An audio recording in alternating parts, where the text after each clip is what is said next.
E quais são as etapas, então, para a gente poder fazer a certificação, né? Eu dividi aqui em três etapas, né? 3 grandes etapas aqui. A primeira é a gente fazer a elegibilidade e o agendamento. Com isso, a gente consegue, ao final dessa primeira etapa, a gente vai ter lá um códigozinho do PMI, que a gente chama de ID de elegibilidade, que é o número que você consegue fazer agendamento, agendar o exame, né, no centro credenciado. Então, a primeira etapa é essa, né? Você vai obter a elegibilidade e agendar o exame. A segunda etapa é você fazer o exame, né? E a terceira etapa é a gente manter, né, o que é necessário para manter a credencial. São 3 etapas bem distintas. E é importante passar pela primeira, né? Nada disso acontece se a primeira etapa aí não for atendida. Então, para fazer a primeira etapa, quais são os passos que nós temos? Primeiro, que é o mais chatinho, né? Mais trabalhoso, é o envio da inscrição, né? Você preencher as informações todas para elegibilidade.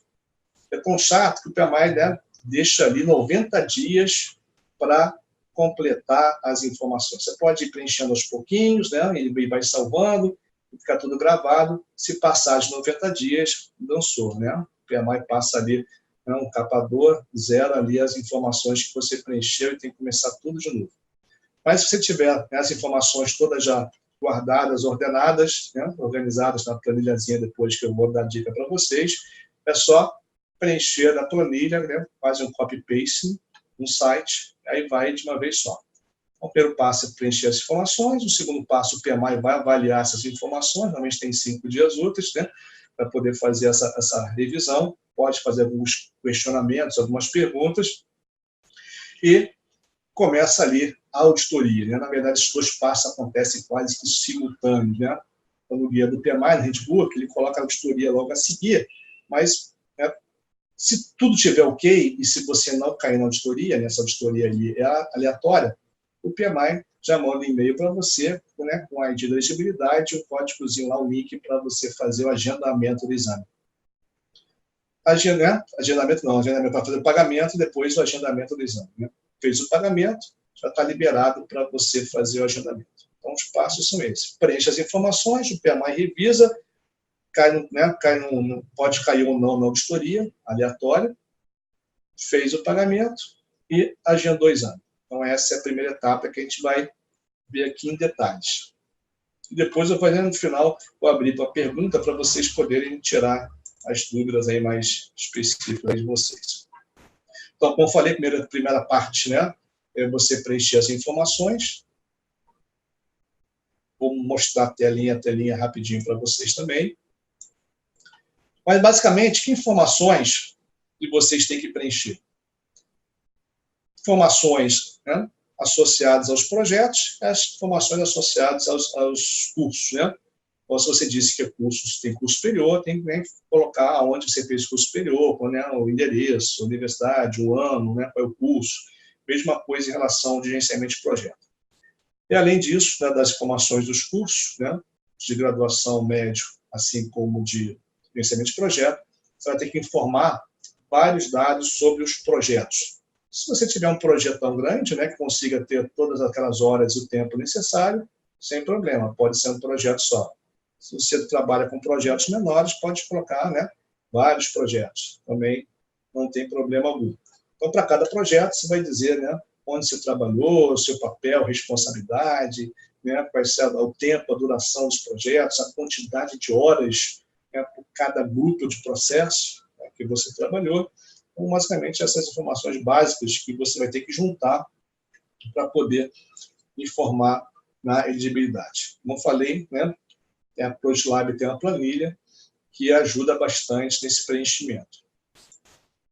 Colocou os dados na planilha, né, mas depois você vai lá no site do PMI e vai preenchendo as informações, como eu falei, né, não precisa ter tanta pressa assim, você tem até 3 meses para preencher e vai salvando, né, conforme você vai indo de tela em tela, a aplicação vai salvando os dados, depois você, né, quando tiver tudo atendido, é só submeter a aplicação final. Okay?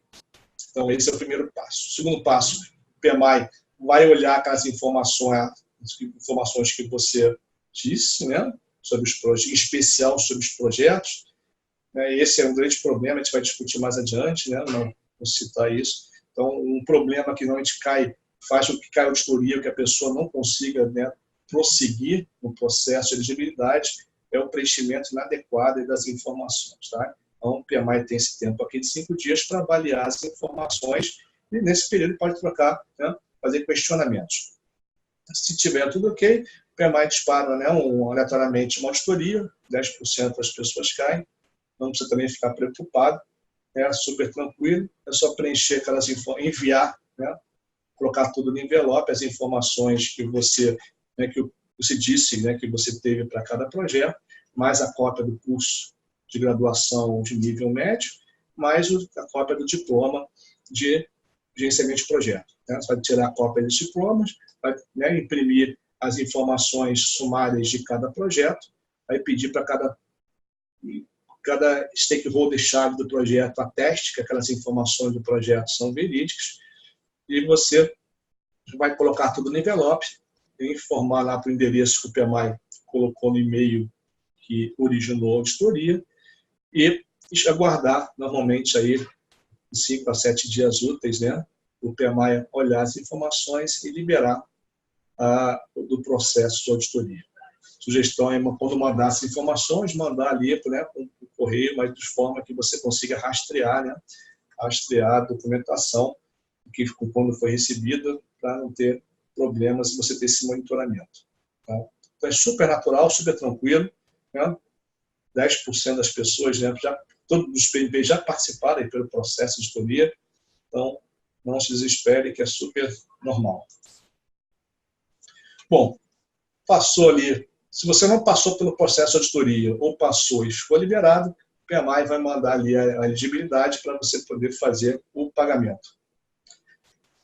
Fez ali, liberou ali para você fazer o pagamento, e quanto que custa isso, né? Então, na verdade, é o seguinte, para você fazer, né, o exame PMP, para quem não é membro, custa $555. Se você for membro, você vai pagar $405. Ok? Mas para ser membro tem que pagar? Tem, né? Para ser membro, você vai pagar ali os $129. E se for a primeira vez da filiação, mais $10. Então, somando 405, mais 129, mais ali os 10, você vai ter ali $544, né? Então, $544, mesmo sendo filiado. Mais barato que os 555. Né? Está comparando 544 com 555. Então, vale a pena, com certeza absoluta, né, se inscrever como membro do PMI. Certo? Então, esse valor aqui é o valor para a primeira tentativa. Né? Se a pessoa não passar, tem que pagar de novo. Né? Você pode fazer para cada ciclo 3 tentativas. Né? Então, os valores aí para a segunda e terceira, caso eventualmente não passe.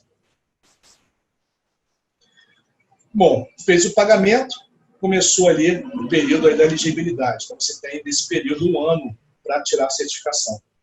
Como eu falei, nesse período você tem no máximo 3 tentativas aí para fazer a prova. A segunda e a terceira tentativas têm o mesmo valor, mas são um pouco mais baratas aí que a primeira. Tá? Fez ali o pagamento, recebeu ali a elegibilidade, o PMI manda o link ali para poder agendar o exame. Então, uma novidade, o exame mudou ali o local, né? O centro, antes, o centro autorizado para fazer o exame era a Prometric, e agora o centro autorizado é a Pearsonville, né? A Pearsonville é um centro gigante no mundo inteiro, tem muito mais estabelecimentos aí que a Prometric, é um dos motivos aí que o PMI procurou e mudou. E só tem que ficar atento para o seguinte, que nem todos os centros, né, da Pearsonville são credenciados para o exame PMP. Normalmente, a grande maioria é credenciado por ACP, né, PMI-ACP e outros, mas o PMP ele tem alguns centros específicos, por exemplo, no Brasil, para poder fazer o exame. Tá? Então, tem que ficar ligado nisso na hora de agendar. Então, você agenda o exame. Se você desmarcar o exame, não tem problema, né? Fazendo 30 dias, né, de antecedência. Então, 30 dias ou mais de antecedência, você não paga nada. Se ficar faltando menos de 2 dias, você não pode reagendar. O exame é depois de amanhã. Dançou. Não pode agendar o exame mais. Reagendar. Né? E entre 2 dias a 30 dias, né, o PMI cobra uma taxa aí de remarcação de $70. Então, quais são as faixas que nós temos? Né? De 0 a 2 dias não pode, de 2 a 30 paga 70, acima de 30 dias não paga nada para reagendar. Bom, agendou o exame, o que falta agora? Agora é fazer a prova, né? Correr para o braço, no dia do exame que você marcou, você vai lá, faz, você comparece, né? Para fazer a prova consta de 200 questões, sempre, né, quatro opções, a prova é múltipla escolha, né? Apenas uma é válida, só uma pontua, ok? Então, 200 questões, sendo que 25 dessas 200, elas são pré-teste, né? O que são questões pré-teste? Elas são experimentais, né? Questões novas que entram na base, o PMI não usa essas questões para pontuar ainda. Ele vai, ela roda algumas vezes, alguma quantidade de vezes, que o PMI não divulga, e o PMI, né, dependendo do comportamento, do resultado daquela questão, ele inclui ou não na base aí que pontua. Tá? Então, das 200 questões, você tem que, né, válidas mesmo são 175. E dessas 175, você tem que acertar aí 70% ou mais aí das questões. Né? Então, 65 é menor, então garantido aí acertar 70%. Se você acertar 70% dessas 175 questões válidas, você passa aí no exame. Ok? Um dia do exame é importante chegar com antecedência, né? Levar a documentação, mais que uma documentação aí com foto, assinatura, para não ter problema. Não pode entrar com calculadora, rascunho, o PMI divulga, né? O centro fornece as calculadoras, né? Os rascunhos, né, para você. Não se preocupe quanto a isso. No dia da prova pode sair da sala quantas vezes quiser, mas o tempo não para. O cronômetro continua, né? Contagem regressiva de 4 horas até 0. Zerou, né? Acabou a prova, fecha a prova ali. Uma vez que você fez o exame e galgou, atingiu ali a certificação PMP, né, o que você tem que fazer? Vai ser PMP para sempre? Não. Né? Você tem que manter um processo que a gente chama de, entre aspas, aí, de recertificação, né? Que é um desenvolvimento contínuo, né? Um desenvolvimento profissional contínuo para você manter as credenciais do PMI. Todas as credenciais do PMI, tirando aquela de membro de equipe, né, CAPM, elas você tem que renovar. Tá? A CAPM não renova porque você deixa, né, depois de 5 anos, deixa de ser ali CAPM, porque o PMI espera que aquele membro de equipe, né, vire um gerente de projeto. Tá? Então, o que é essa certificação? Né? Esse processo aí de CCR, de Programa de Certificação Contínua. A cada 3 anos, a cada ciclo de 3 anos, né, você tem que juntar 60 PDUs. O que é o PDU? Né? Professional Development Unit, né? Uma unidade de desenvolvimento profissional, que é equivalente a alguma coisa em 1 hora, né? 1 hora equivale a um PDU. Então, você vai juntar PDUs ao longo dos 3 anos. Como é que você junta PDU? Lendo livro, assistindo curso, fazendo treinamento, assistindo um webinário, assistindo um seminário, um congresso. Então, cada hora de congresso, de seminário, de curso, equivale aí a um PDU. Tá?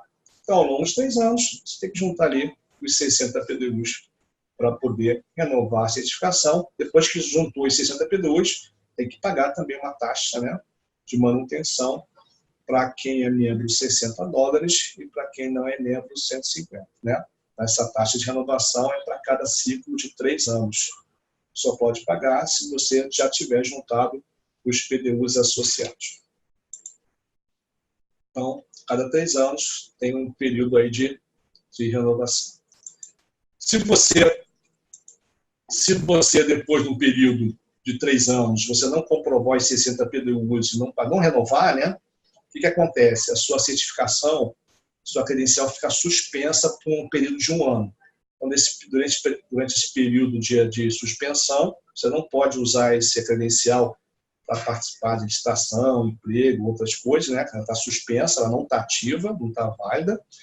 E nesse período de 1 ano de suspensão, você pode juntar, né? Seria o 4º ano para você juntar aqueles PDUs que você não conseguiu e uma vez que você juntou, beleza, paga, aí continua o processo, né? Volta a contar como se fosse 3 anos, normalmente, de quando parou aquele terceiro ano.